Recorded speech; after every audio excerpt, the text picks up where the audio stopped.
riding injured this weekend. Greg, I can't left-hand side of the tire. So to be able to go get a good warm-up lap and then be a good enough warm-up lap to where you're not sitting on the line waiting for the tail end of the field to come through.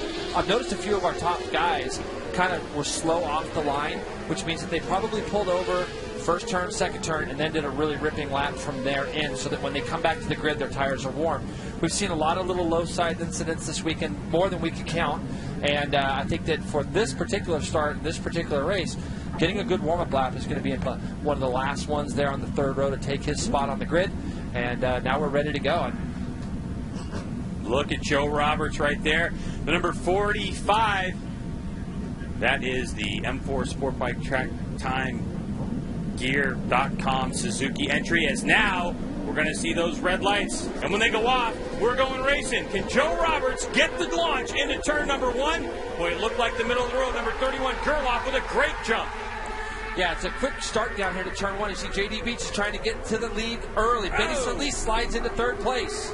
So J.D. Beach, your reigning national champion, who's been struggling so far this season with feel on the motorcycle, so much so J.D. was telling me earlier that the feel he was struggling with, he couldn't give any feedback to the team in what direction they're going. It's the worst thing. You got a number 1 plate on your bike and you got no feel. You're with the same team. Let's see if his bike looks a little bit better than we've seen it look in the past for the last couple of rounds.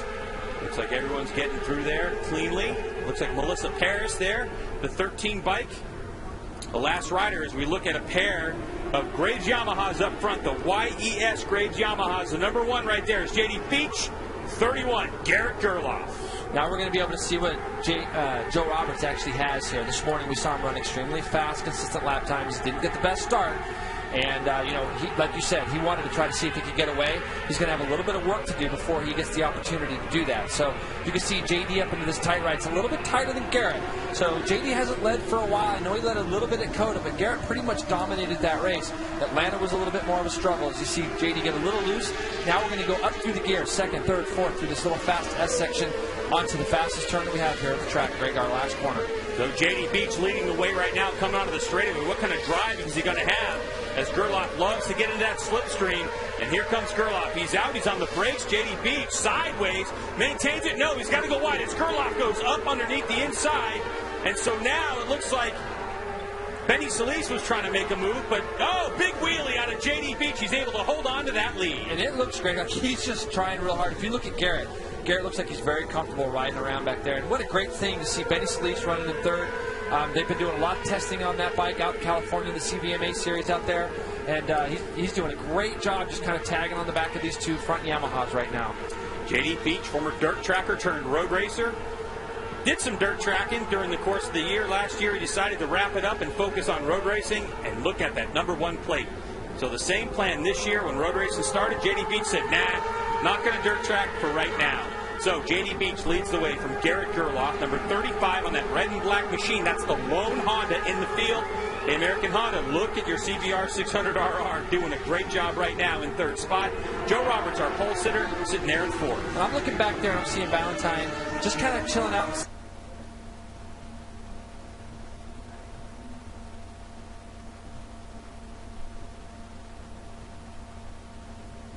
Sixth place. This is good for him. He's seeing that the leaders aren't exactly getting away, because you made mention of it earlier that he would have liked to have been further up, but he hasn't got any time here at the track. Yesterday it rained all day. Cam Peterson doing a five late on the brakes. Into turn 1 he goes. Nice move. Garrett Gerloff wide, and J.D. Beach comes up the inside, takes it right back. And that happened right behind them also. Both Joe Roberts had gone underneath Benny Solis and ran wide and gave that position back to Benny also. So both these front the two pairs up in the front are doing the exact same thing. And they're allowing the number 45, the South African Cam Peterson, to close up in 5th spot on that SportBikeTrackGear.com M4 Suzuki.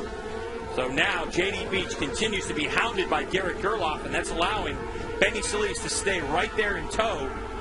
Now, Jason, we look at Benny Solis, he's really close. And you can see that there's a performance difference from last year to this year. Yeah, they've been doing a lot of testing. I'm obviously pretty good friends with the Solis family, and Benny Sr. works his tail off on that bike. And they've resourced some bits and some parts, even from overseas with Tenkate and things like that. All right, so there's Benny Solis on the 35, H35 machine. That is basically a self-funded program. Yeah. as Benny Solis circulating in third spot. 21 laps to go. Let's go down to Christy. What do you have? Thanks, guys. You talked about all the work that Benny and his team have been doing to get up in better, more competitive positions. Well, his team was operating without a suspension crew member at Coda and Atlanta, and they brought on Marco Benesso, who's a Moto2 team mechanic, and he's really helped Benny and the team move forward, and his suspension is his strong point, guys. Yeah, that's exactly right, Christy. They've just been doing so much stuff, throwing things at that bike to try to make it better, and it's just good to see some of their hard work pay off right now. And Joe's kind of sitting behind him, and you get the kind of feeling right now, Greg, that JD might be just holding up Garrett just a little bit right now. I think Garrett's just making it look so easy. Oh, Gerloff up onto the curbing. Wow, that was almost certain disaster as he was trying to make a move or maybe a difference in speed, but Gerloff with a huge miscue right there keeps it on two wheels. That's a bad spot. That's a very fast little right-hand kink that we have in the infield section here in New Jersey, so that was a bad spot. But you know what I feel Garrett has to do is get close enough to JD coming onto the front straightaway where he doesn't have to make a big over-braking pass at the end of the front straight. If he can just pull up alongside of him and get next to him, doesn't have to necessarily complete that pass. He just has to get up alongside of him. And you can see he's very close. He's reeled JD back in just a little bit here. Now, when they come out of this last final turn, they're going to go through this S's. If he's close enough out of this right, he's just got to get up alongside of him. He doesn't have to make the pass from 4 or 5 bike lengths back. Garrett Gerloff, desperate times right now, trying to get around his teammate JD Beach. He is awfully close, not really in the slipstream, trying to do it himself. Up the inside he goes. Gerloff trying to get that R6 stopped. He can't do it. Wow, he gets it done, but he can't get by JD Beach as JD continues to work himself through turn 1 in fine fashion. I can't tell you, Jason, they're talking to JD before this race. He said they were going into this race and they're going to make some changes to the bike. I said, what changes? Geometry, suspension, and electronics. They threw everything at this bike, and his crew, including Chuck Graves, who works on the electronics, seem like they're doing a great job. But I agree, right now it looks like Gerloff is desperate to get around JD Beach. Yeah, and you don't want to say that JD's holding them up. JD's riding at a good pace. They're in the low 23s right now, 23.4 being his best. You got to remember, we qualified at a 22, so when you start to look at things, he's riding a very fast pace, but it certainly does look like Gerloff's got a little bit of pace. And you can see here, as he dipped off into this right-hand kink, Garrett's getting it turned in there just a little bit sooner, but now he's going to get the nose of his bike knocked off as he went over the inside curbing.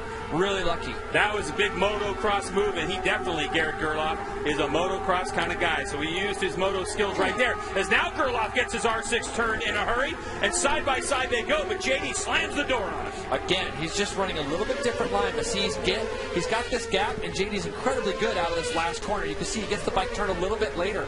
So it makes it hard for Garrett to get down that straightaway, get into his draft, to do anything with him at the end of the straightaway. So it's going to take a big move, and on this lap, he wasn't quite close enough. JD Beach dirt track sideways as he likes to go into turn number 1.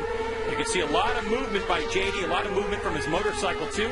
Garrett Gerloff right behind on the 31. He talks to me often about being smooth on the motorcycle and constantly working on that. But I'll tell you what, Jason, I'm looking at JD right now. Gerloff's throwing all kinds of stuff at him. JD loves to race, not just go fast. He loves this action, and he's going to have a big smile under his helmet, especially if he can hold off for the next 18 laps. Well, Garrett's going to have a big number on JD. Joe's going to start working on Garrett. And I'm sure that Joe's assessing the situation right now. You can kind of see that Garrett's trying his best to get by JD. When you're in a position like he's in right now, the second that you see Garrett make that potential pass, Joe's going to try to do the exact same thing and kind of attack JD at the same exact time. You know, that could happen down in the turn 1 area, especially if Garrett can just get up alongside of JD. But JD's doing a great job at the front right now. Mistakes happen in racing, no question about it. This could be all disaster unless Garrett Gerloff, JD Beach, and Joe Roberts keep it nice and clean. And believe me, they intend to do that. But sometimes things happen in racing, and when push comes to shove, you got to make a move like Garrett Gerloff. Look at those shadows. He's trying to make it up the inside. JD's left the door open. Bam! Slam shut. Yeah, it's just at that point right now where he just can't quite get his nose just enough ahead to get to really make the pass. And then you got the idea that, hey, this is my teammate too. And even though we're wanting to win this race, we got 17 laps to sort this situation out.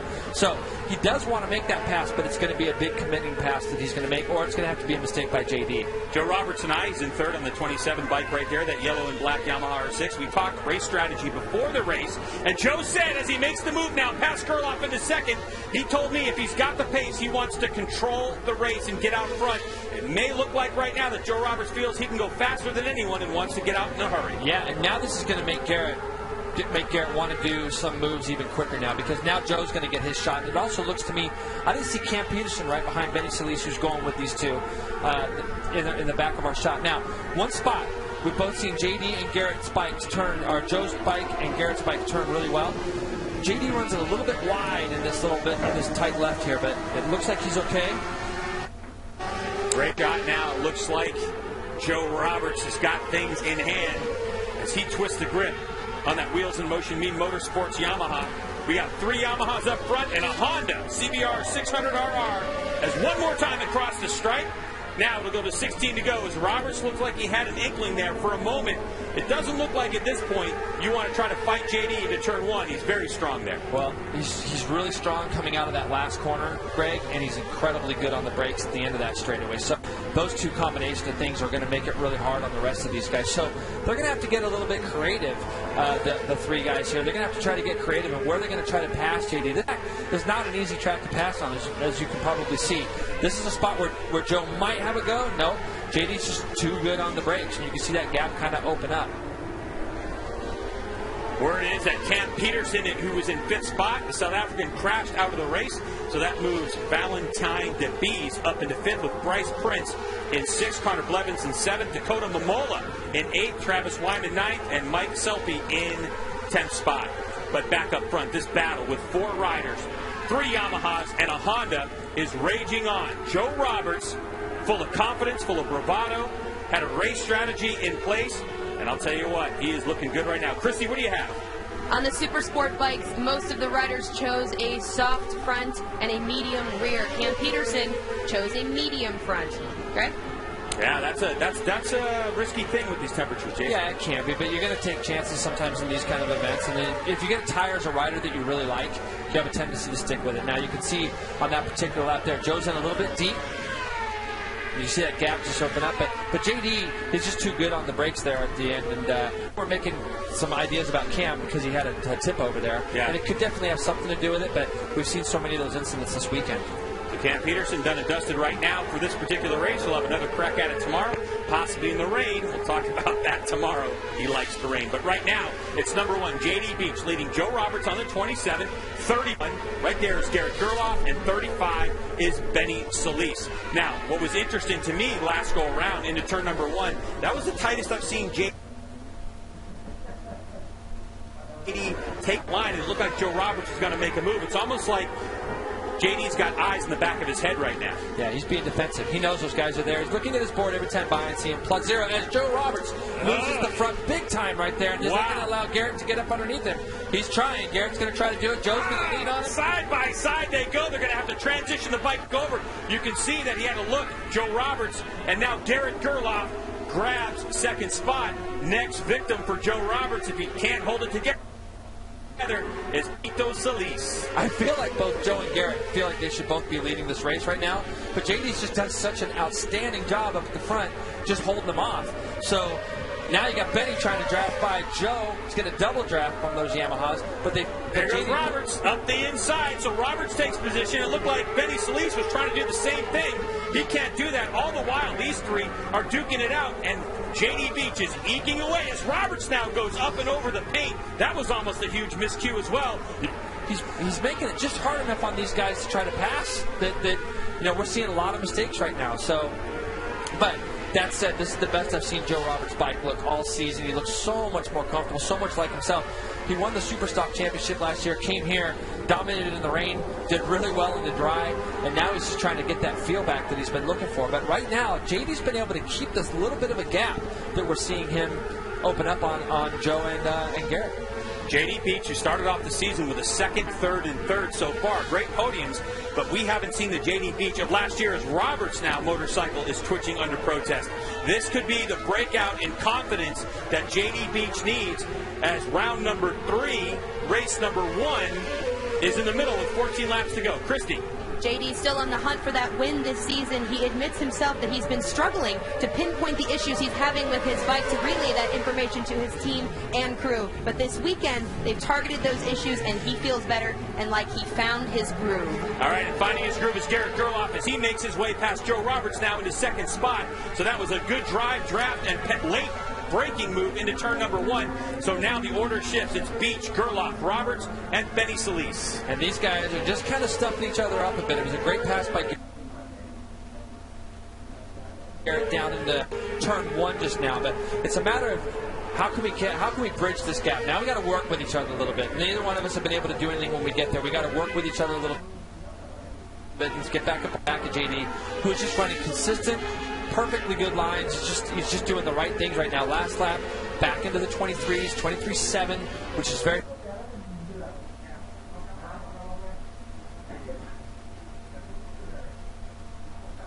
fast right now. Joe Roberts as JD Beach into the 23.7 range, as was Roberts and Gerloff last time around. But you can see Joe Roberts desperately trying to hold on to these riders, needs to settle himself down as he's had a series of miscues. As Garrett Gerloff has definitely not run a mistake-free race, but now the top 4 have closed the gap on JD Beach. YES Graves Yamaha teammates getting ready to go at it one more time with 12 laps to go. And JD again is just so good out of that last corner. And you know, Benny's just been sitting back there the whole time. He's just playing the waiting game, watching how this all progresses in front of him. With 12 to go, he still is doing a great job just sitting on the back of these guys. But this is a technical section of New Jersey. When you come down this hill into this right, into this left, very bumpy. We saw a lot of slide-offs in that left. Now they go back into a depression up over a rise here. They call this wheelie hill into this fast right-hander that we saw Garrett get it a little bit wrong earlier. You can see how much he closes up on him, though, there, Greg. This battle's so good, hard for us to get away from it and go back in the field, but it's Beach, Gerloff, Roberts, and Solis in this one. And then Valentine DeBees, Bryce Prince, Connor Blevins, Dakota Momola, Travis Wyman, and Mike Selby rounding out your top 10 with local rider Shane Narbone in 11th. So less than 12 laps remain in this one. Garrett Gerloff has had some shots. Look at the rear end protesting, and now coming up on some super stock 600 lap traffic. So this is going to get really interesting as these riders have to negotiate themselves through the lap traffic. And Jason, what do you want to be, first or second going through the traffic? You want to be the first one to them. I always want the first one to them because I didn't want to have somebody else be able to dictate what I was doing. So I think that right now they're going to get them on this front straightaway. Wait till you see this. This is going to be doing some...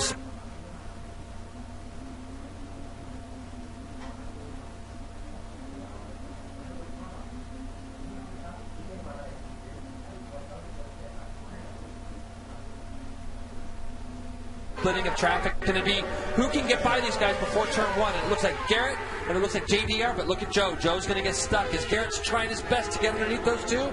Now Joe and Benny are stuck. Leaders go through, but there's now a big gap back to Joe Roberts, and this is part of racing. This is what this class promotes right there. So JD Beach and Garrett Gerloff doing a good job. Caught up. The second that you go by the first couple of back markers, then they start looking at each other, looking around each other, and that's where the problems occur. Get back a little bit further into this super stock battle between Travis Wyman and Dakota Momola. Battle for 8th. Dakota Momola on the 80 right there, actually working on an ankle that he injured last time around. He was on crutches. He said he got about 7 laps, and then it starts to really affect him as Wyman on the 24 takes that position. A lot of body, a lot of lower body used to steer these motorcycles. Momola saying on the 80 that it was really difficult for him to make those transitions because he also gets tired. He has to use a lot more upper body with the ankle being injured, and that's not the way he likes to ride. Well, there's a lot of back and forths here at this track, too, where you've got to use your feet to get the bikes kind of help them point in one direction to the next. So I feel for him because the ankle pain is not good. And at this place specifically. Now, we've got to look at this gap for the lead. JD Beach has broke clear, and you got to wonder, has more traffic come into play because he's got a big gap now, 1.9 seconds as they came across the line that time. So has traffic played a huge key, but this guy has done a champion's job, being able to go run, hold the lead, withstand the pressure, get himself to those back markers first break, and put himself in a great position. Another great argument on why you should lead these races. You want to get through lap traffic first, dictate the pace. As that last couple of turns leading onto the front straightaway, there were some lappers back there. And now, what does Garrett Gerloff have in the tank? This time around, we're actually going to be able to see the real gap in time. And does Garrett Gerloff have anything to reel J.D. Beach in? The one thing I can tell you about Garrett Gerloff, he loves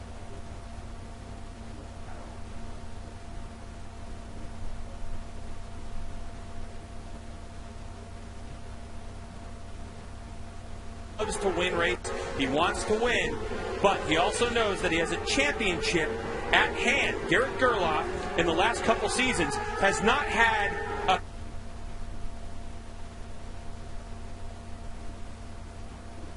clear net race here. Then he graduated directly into the YES Graves Yamaha team, and he broke his ankle at Daytona. The next season, he was racing with Cameron. Oliver Hutchinson, his crew chief, told me about his rider, Garrett Gerloff. He's matured dramatically. He's now 20 years old. He knows what's going on in racing, and he's taking everything out of 3 so far. And in this position with 9 laps to go, proves that he's doing what he needs to think long-term about the championship. And this race isn't over, because it's on back to 1.6 now. They've got some clear track in front of him. And, you know, what he's done is the first part of the year has been phenomenal. He's done a great job. We'll get back here for this 8th place battle. It's the battle actually for 3rd in Superstock between Travis Wyman and Dakota Momola. So just up ahead of them, we got Connor Blevins running 2nd in Superstock. Bryce Prince is ahead of him. So this is not only just a battle for 8th on the racetrack, this is a battle for the podium in 600 Superstock also. 24 Travis Wyman, Kyle Wyman Racing, that's his brother, at Yamaha R6. Over Dakota Momola on the 80, that's the HB Racing Mean Yamaha. So Dakota working that bad ankle.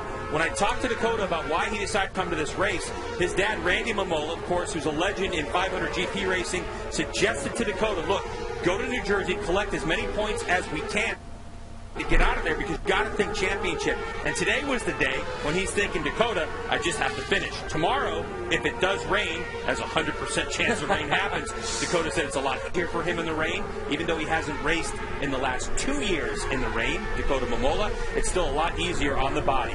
Yeah, there's no question. It's not going to be as physically taxing tomorrow on that ankle as it will be mentally, just to get through the day, because with the temperatures that we've had and the rain, it should make for an interesting day tomorrow for sure. Travis Wyman in 8th, Dakota Momola in 9th, and then Selfie right there in 10th. Those riders circulating in the 26 range compared to the 23.4 and 23.5 last go around by J.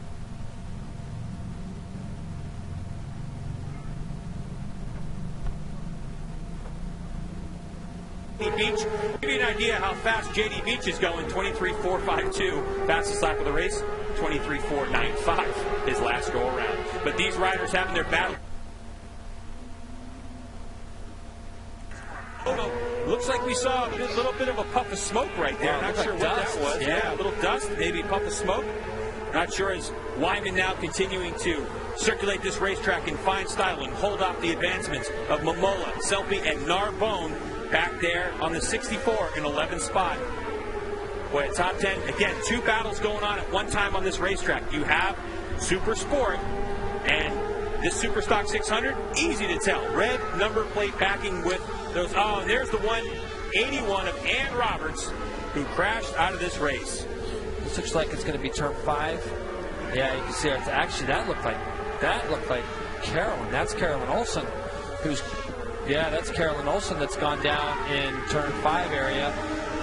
Second time today for her there, unfortunately. So she picks up her body work. Picks up her stuff. And her seat's cleaning up her mess. Yeah, that's too bad. But yeah, we did see Ann Roberts walking off the track also. So hopefully she's okay. Looks like JD just looks like Jason Aguilar's got some problems. He's pulling over. He's letting the leaders go through. But JD Beach has increased his lead back to 1.9 seconds. And he's just done a perfect job getting through these back markers again. Every time we look up and we see him going through somebody, he's just going right past him. JD Beach, who was assaulted earlier by the other riders in his group, including Garrett Gerloff. Gerloff trying to throw everything he had at JD Beach. Beach was feeling it. He wanted to lead this race, and when he got into lap traffic, he did exactly what he needed to do. But there still are 7 laps to go and more lap traffic to come.